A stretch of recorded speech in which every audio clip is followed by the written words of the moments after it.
रामेश्वरपुर द्वितीय अष्टप्रहरी नाम संकीर्तनर उद्यापनी उत्सव ढेंकानाल टाउन निकटस्थ रामेश्वरपुर द्वितीय अष्टप्रहरी नाम संकीर्तन उद्यापित होइछि।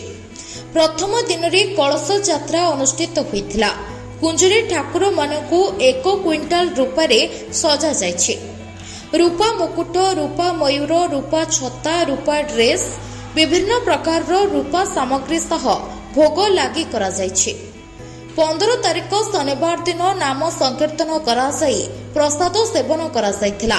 सेहिपरि 16 तारिख दिन बैठक कीर्तन, नगर कीर्तन सहित दही हांडी भंगा जाइथिला।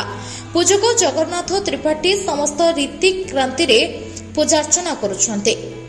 सभापति विलास चंद्र पुहाण और संतोष साहू तत्वावधान में पूजा कार्य सुचारू प्रतिपादन हेउथिबा बेले कर्मकर्ता जगन साहू, सुब्रत बेहेरा, टुडू साहू, विश्वजित बेहेरा, बीरबर राउत, सुब्रत महाकुड़, दीपू लिपू, सरोज प्रधान समेत रामेश्वरपुर बासी सहयोग रे एही कार्यक्रम करा जाउछि।